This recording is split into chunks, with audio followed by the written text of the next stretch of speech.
I mean, there could be a number of reasons why my kids don't like me at this point. I don't know if I had to go all the way back to their childhood, I would probably have to say that it definitely had to do with the divorce. I mean, that was a significant emotional event for everybody, and to be very very clear and not to take anything for granted, I think I was very naive at that point in my life, not really considering that when me and their mom is getting divorced, that the children are getting divorced too. Not necessarily from either parent, but they are getting divorced from the familiarity of having a family unit.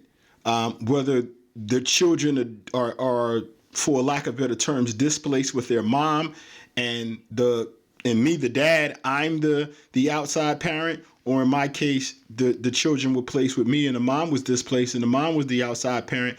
That still affects them. All right, that still affects them because they weren't the source of the disruption and the discontent that was going on in the marriage. So I can say I was naive about that when that took place. Nevertheless, moving forward, I did the best that I could to keep it together. I mean, I went from having a wife and 3 kids and having a job in the occupation that I had to now I don't have a wife. I still got 3 kids. I still got my occupation and my obligation to both my family and my livelihood. And I got to figure all this shit out in real time. There's no timeout. There was no breaks. There was no, hey, get that guy, a couple of months to figure out life. Negative, Ghost Rider. The pattern has been changed. Life keeps on moving. And, you either run with it, run from it, or get ran over. But nevertheless, the world doesn't stop spinning because you have a significant event in your life. And that happened to fall upon me and my children. So I think that some of the things that I did post marriage, definitely not by intent, but some of the things that I did post-marriage and some of the situations I was in post-marriage, the kids seen it as my actions. For instance, we separate, but we're still in Fayetteville. So they go from mom in the house to mom's not in the house, but mom's on the other side of town. She's 10, 15 minutes away. They can still see mom every weekend, So mom's not in the house, but she's very close by. She's still tangible. 2, mom's not in the house. Now she's not even close by because now we're 1,300 miles away in Oklahoma. And we just can't pick up and go see mom. And mom just can't drop by and pick us up, to go on little, movie and video game excursions. And I think they blame that shift on me. They blame that shift on me. All facets of that shift. The divorce and mom being displaced because she left the household. And then us moving out of North Carolina to Oklahoma. Those were all things that were directly pointed at me as if, like I put mom out because I stayed in the house with the children. So it's like you put mom out. That's why mom's not here.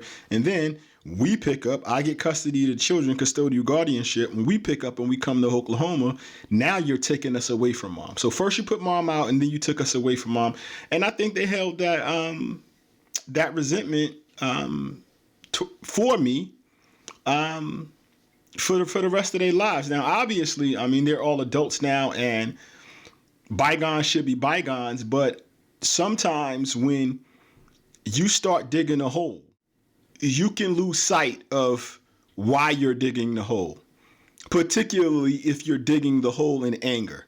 You do anything with anger involved, you kind of lose focus to the meaning behind your action. Anger takes over a lot of things. And I know that may be a bad analogy or a bad allegory to apply to the situation, but I think that in this situation, there was a mental hole. There was a mental and emotional hole being dug for me. Like they're going to push me in this fucking hole.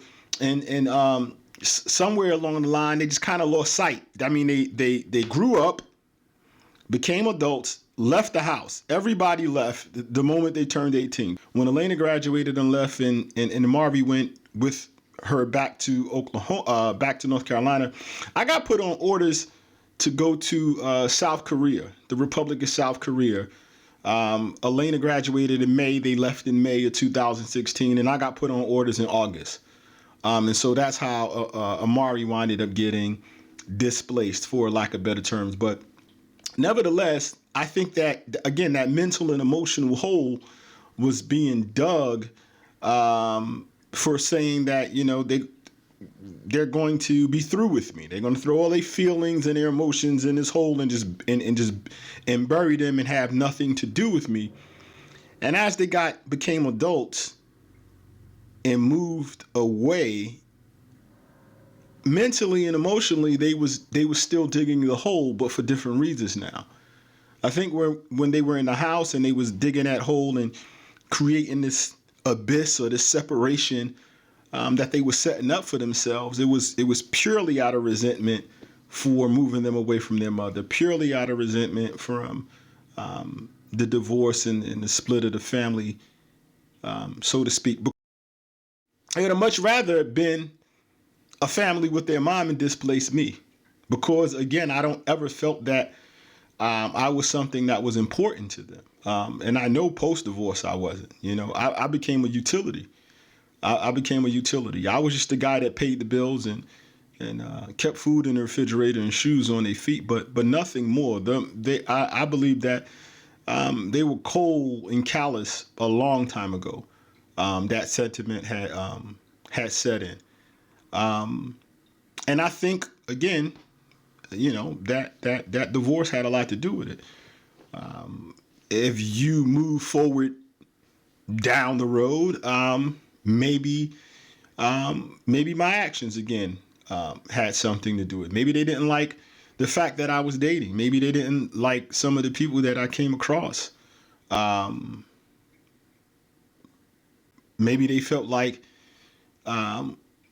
inevitably it was a replacement of their mom, and they just wasn't standing for a replacement of their mom in this household setting. Because again, you have to realize it's me and it's them. The only thing is missing is a mom. So for me to bring a woman into my circle, it's like, hey, this is the new mom. That could have been the feel. That could have been another level of resentment, and that could have been another reason why this hole kept getting dug deeper and deeper and deeper, if you will. So I look at that as a possibility. But something that's really, really troubling to me is that I don't think they felt that way in her space with what she was doing with her life. When they were with her and they were in that space, it's weird, but I don't think like they felt like I was being replaced. And there's reasons why they could have felt that way, because of the type of relationship she had. So it wasn't like a physical thing of me being replaced. I was being replaced in terms of their moms with someone else. But maybe I wasn't being replaced in terms of them having a new dad on that end. But on this end, it's like you're replacing mom full circle. You're replacing her with someone else. You're totally getting her out of the mix. And I could say more about that, but I'm leaving that situation alone because for my split, her leaving the house had to do with us. Our departure out of North Carolina had to do with maybe some of the relationships that I was in. I